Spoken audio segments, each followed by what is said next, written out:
the most part, it was neglected until the 17th century, when it became involved in the story of Rosicrucianism.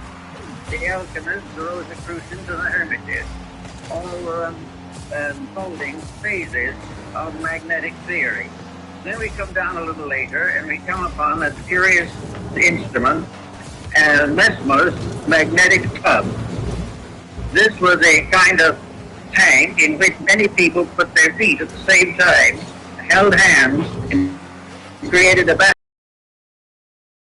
Incidentally, the magnetic theory is based upon a very simple fact, namely that what we call empty air is not empty at all. It is the most profoundly used all the elements that we know anything about.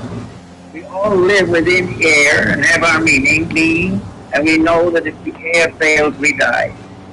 But what we do not realize is that air is not just oxygen or helium or something of this nature. Air is something in itself. It is a substance of itself.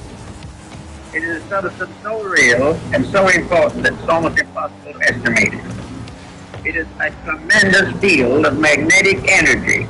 The atmosphere carries the magnetism of the sun. The study of the magnetic powers of the sun will be more or less clearly understood by the study of the seasons. Winter, summer, spring, and these things have all to do with a magnetic factor in the air.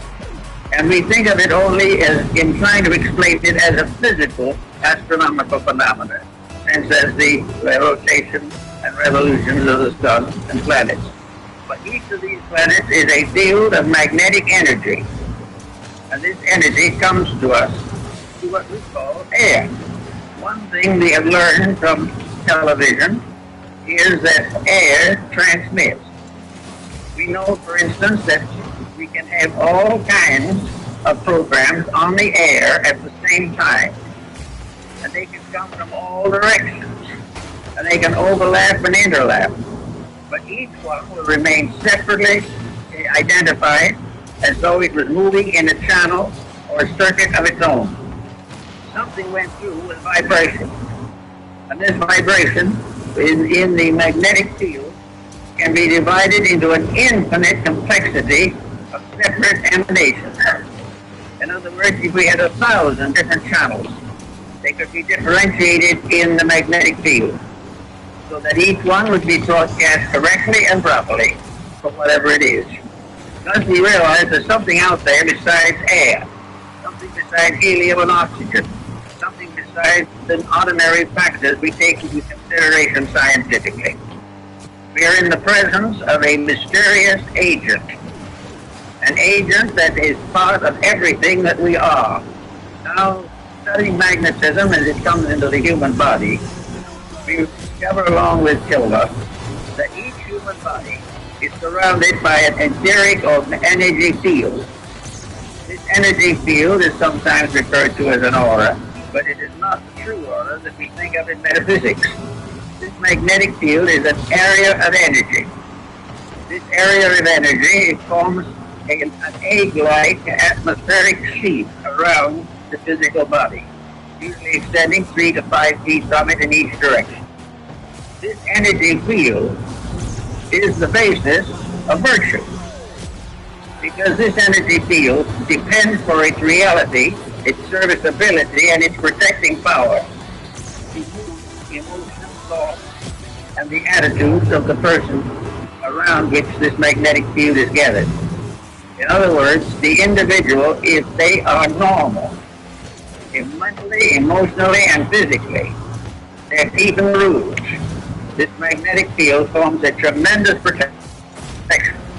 It is normal, it is healthy, it is constantly able to handle infection and all kinds of difficulties.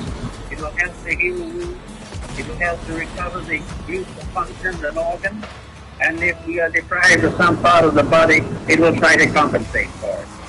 As long as the individual takes proper care of his magnetic field, it will serve him. Now this is a phase of morality that is generally overlooked. It is assumed that these magnetic fields pay much attention to. They're there, maybe they'll help a little. The truth of the matter is, the whole survival of the individual depends upon maintaining the integrity of the flow of energy into the magnetic field. This energy comes from the sun. It comes through a mysterious energy tube in the magnetic field. It enters the individual through the crown of the head. It disseminates through the entire body, and it's excreted back again to the lower centers of the body, and is recleansed by the solar energy. This is a kind of a little private tank or capsule of light that we are all carrying about with us all the time. Now, the problem of morality in this is very definite. The moment we break rules, we damage that magnetic flow.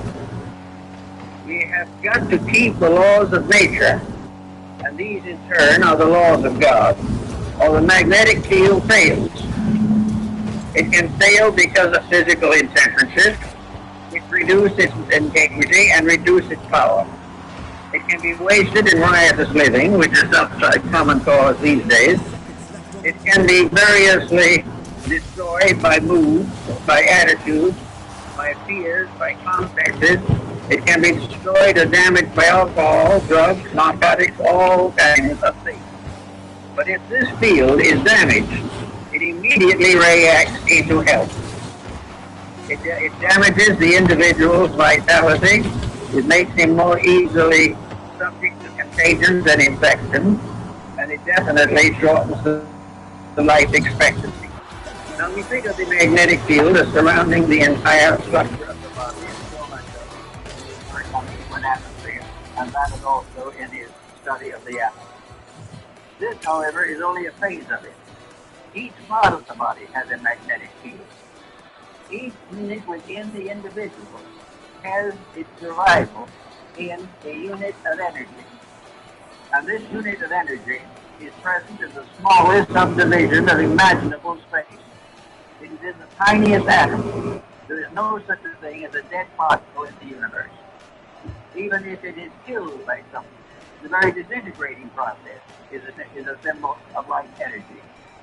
Therefore, we are confronted with the natural problem of realizing that virtue is to keep the law of the energy field. Now, the law of the energy field, just by coincidence, is also the law of integrity. The energy field is what establishes right and wrong. The energy field tells us that to lose our